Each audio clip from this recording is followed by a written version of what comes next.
So hello everyone. Today we are going to do IR spectroscopy, that is infrared spectroscopy.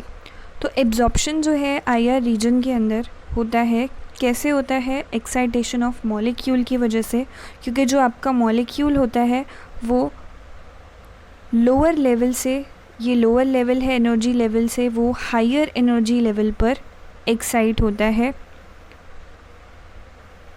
Higher vibrational level पर वो क्या होता है? Excite होता है. सो आपके जो दो इलेक्ट्रॉनिक लेवल्स होते हैं, ये हैं आपके दो इलेक्ट्रॉनिक लेवल्स जो कि हमने यूवी विजिबल स्पेक्ट्रोस्कोपी में पढ़े थे. अब इन इलेक्ट्रॉनिक लेवल्स के बीच में बहुत सारे क्या होते हैं आपके पास? Vibrational levels. These are the vibrational levels. Okay, these are the vibrational levels. और अगर हम इन वाइब्रेशनल लेवल्स के अंदर देखें, इन ब्लू वालों के अंदर अगर हम देखें तो यहाँ पे इनके अंदर क्या होते हैं? बहुत सारे रोटेशनल लेवल्स. इनके अंदर क्या होते हैं? बहुत सारे रोटेशनल लेवल्स. तो हमारे पास दो इलेक्ट्रॉनिक लेवल्स के बीच में बहुत सारे वाइब्रेशनल लेवल्स होते हैं और दो वाइब्रेशनल लेवल्स के बीच में बहुत सारे रोटेशनल लेवल्स होते हैं. और आईआर स्पेक्ट्रोस्कोपी में हमें कहाँ पे पढ़ना है? वाइब्रेशनल लेवल पे आपको चीज़ों को देखना है.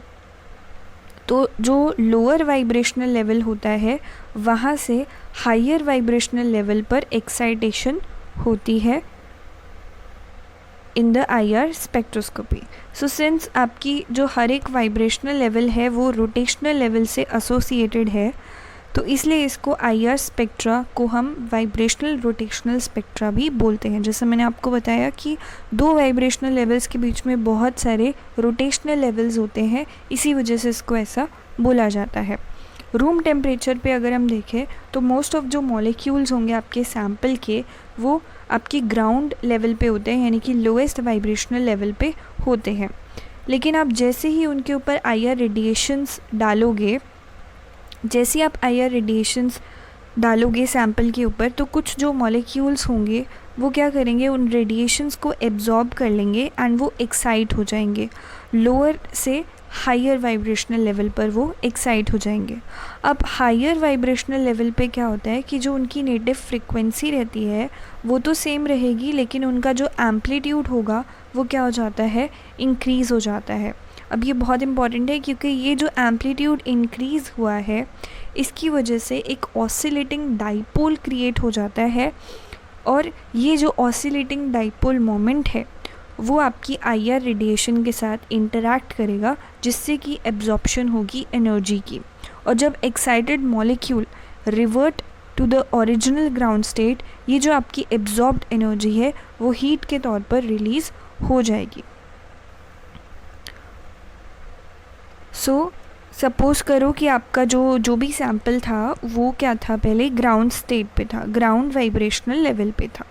ओके, बट जैसे ही आपने उसके ऊपर आईआर रेडिएशंस फॉल कराई तो वो क्या हो गया? एक्साइट हो गया.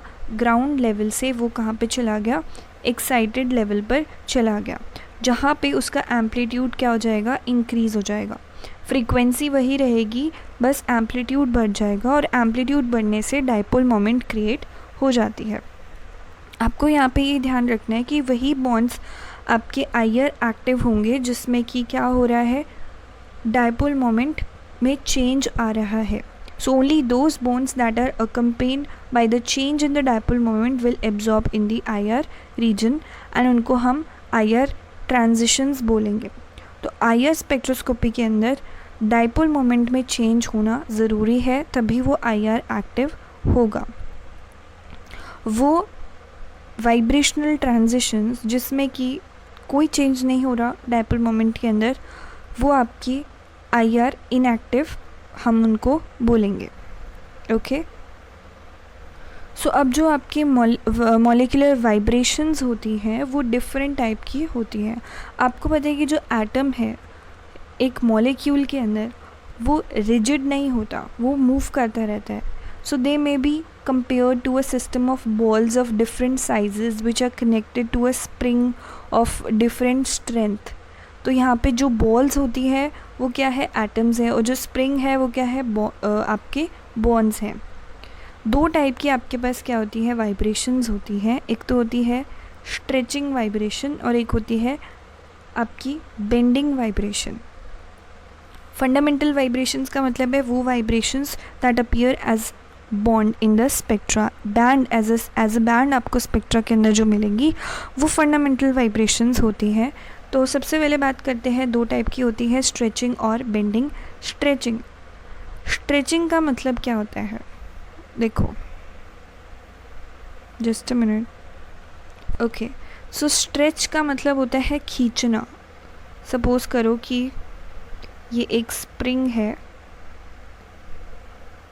और यहाँ पे स्ट्रेच का मतलब है कि आप इसको ऐसे खींच रहे हो, आप इसको क्या कर रहे हो, खींच रहे हो, दैट इज़ स्ट्रेचिंग। और बेंडिंग का मतलब है इस तरीके से आप उसको क्या कर रहे हो, बेंड कर रहे हो।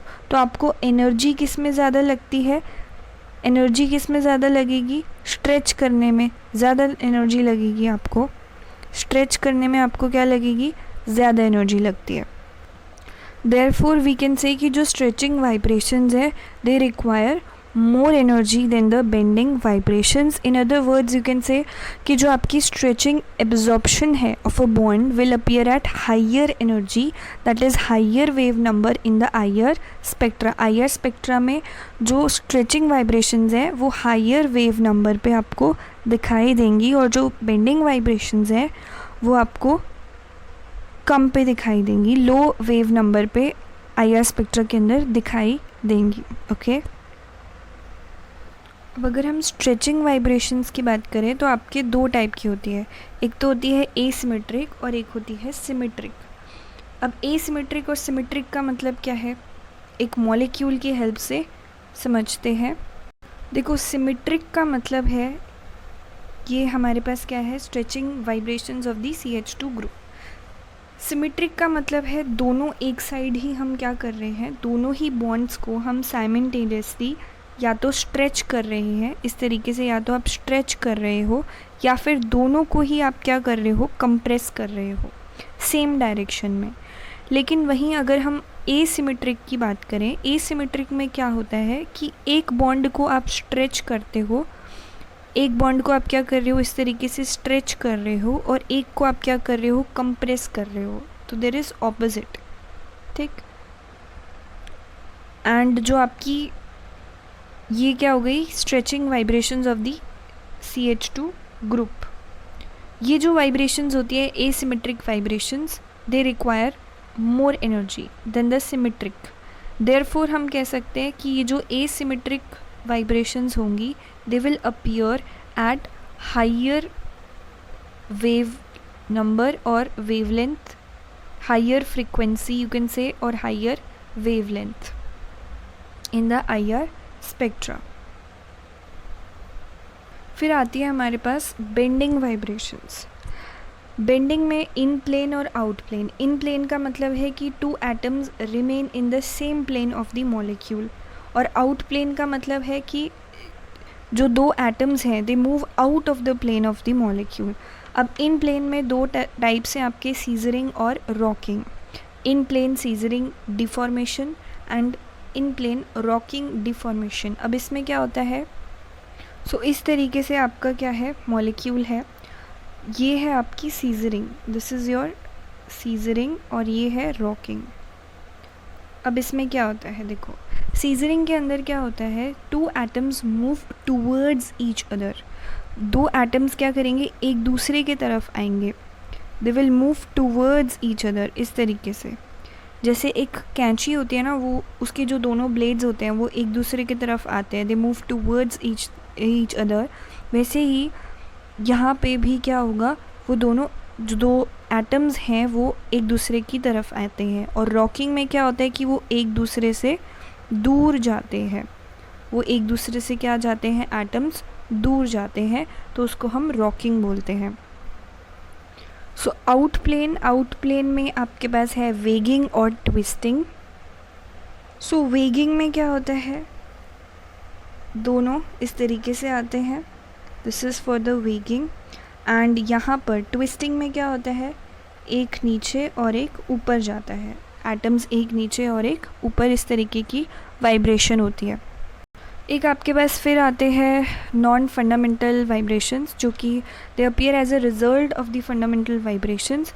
नॉन फंडामेंटल में आपके दो टाइप्स होते हैं, ओवरटर्न और कॉम्बिनेशन और फर्मी रेजोनेंस। अब ये क्या होते हैं, देखो अगर मैं ओवरटर्न की बात करूँ तो ओवरटर्न जो वाइब्रेशंस होती है ना, दे अपीयर ट्वाइस और thrice, 3 times the wave number और frequency of the fundamental vibrations, यानी कि 2 और 3 times द वेव नंबर और the frequency of the fundamental vibrations.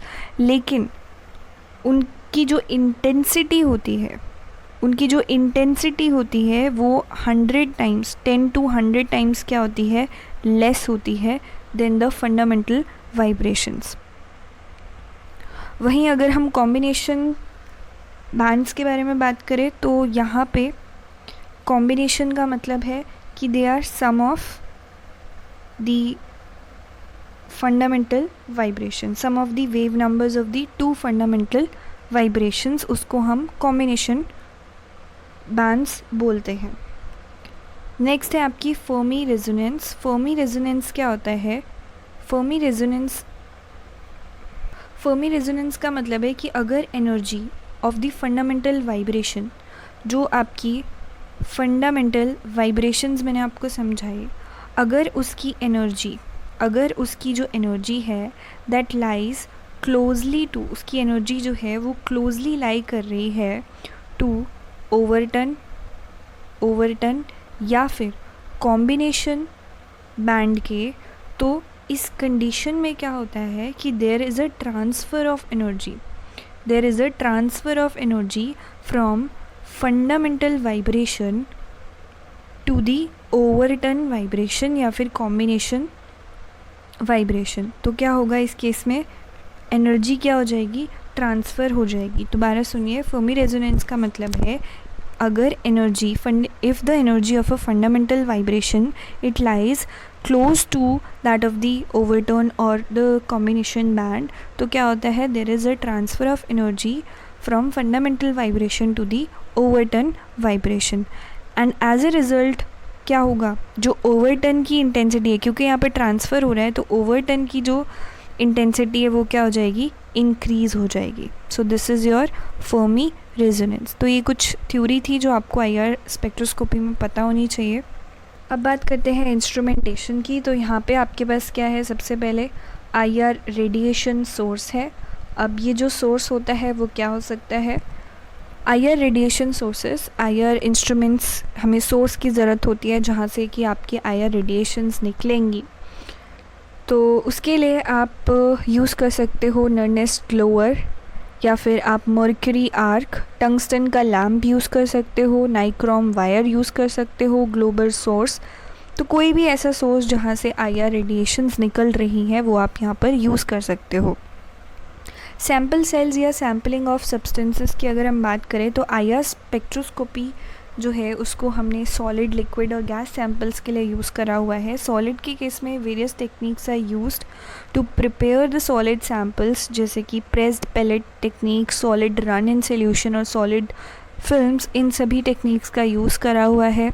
Liquid के केस में अगर आपको लिक्विड सैम्पल तैयार करना है तो उसके लिए आप लिक्विड सैम्पल सेल्स जो कि एल्कली हैलाइड्स के बने होते हैं वो यूज़ कर सकते हो। Aqueous solvents can't be used क्योंकि वो क्या हो जाते हैं, एल्कली हैलाइड्स को वो डिज़ोल्व कर लेंगे। ओनली द ऑर्गेनिक सॉल्वेंट जैसे कि क्लोरोफॉर्म है आप उसको यूज़ कर सकते हो in case of liquids. Gas के केस में सिमिलर, जैसा आपने लिक्विड का सैम्पल तैयार किया था वैसे ही हम गैस का करते हैं। मोनोक्रोमेटर्स क्या होते हैं, वेरियस टाइप के मोनोक्रोमेटर्स जैसे कि प्रिज्म है या फिल्टर्स हैं उनको हम यूज़ करते हैं। प्रिज्म जो होता है वो लिथियम फ्लोराइड का बना होता है इन केस में, और यहाँ पर जो ग्रेटिंग्स हैं वो आपकी एल्कली हैलाइड्स की बनी होती है। फिर डिटेक्टर क्या करता है, डिटेक्ट करने का काम करता है कितनी इंटेंसिटी एब्जॉर्ब हुई है आईआर रेडिएशन की। अनअब्जॉर्ब्ड जो आईआर रेडिएशन की इंटेंसिटी है उसको डिटेक्ट करेगा। डिटेक्टर्स के तौर पर आप थर्मोकपल्स, बोलोमीटर्स, गोले सेल पायरो इलेक्ट्रिक डिटेक्टर्स का यूज़ कर सकते हो। फिर आपके पास रिकॉर्डर होता है जो कि IR स्पेक्ट्रा का रिकॉर्ड करता है। तो इस तरीके से आपके पास रेडिएशन सोर्स होता है जहाँ से IR रेडिएशन जो है एक रेफरेंस सेल के अंदर गई और एक सैम्पल सेल के अंदर गई। फिर यहाँ से वो कहाँ जाएगी, जो IR रेडिएशंस है वो आपकी एक साथ कहाँ जा रही है, मोनोक्रोमेटर के अंदर जा रही है। मोनोक्रोमेटर क्या करता है, देखो यहाँ पे बहुत सारी आपको रेज दिख रही है डिफरेंट वेवलेंथ की, डिफरेंट फ्रीक्वेंसी की। तो ये क्या करता है, एक ही जो स्पेसिफिक लाइट है, जो रे है, जो रेडिएशन है, उसको सिलेक्ट करके निकालता है। फिर वहाँ से वो कहाँ पे जाएगी, हमारे डिटेक्टर के पास जाएगी। फिर एम्पलीफायर क्या करता है, जो भी आपका सिग्नल है उसको एम्पलीफाई कर देगा ताकि आपको एकदम क्लियर सिग्नल मिले। फिर रिकॉर्डर होता है, रिकॉर्डर जो है आपका कंप्यूटर स्क्रीन होती है जहाँ पे आपको IR ग्राफ मिलता है, IR स्पेक्ट्रम मिलता है। ओके,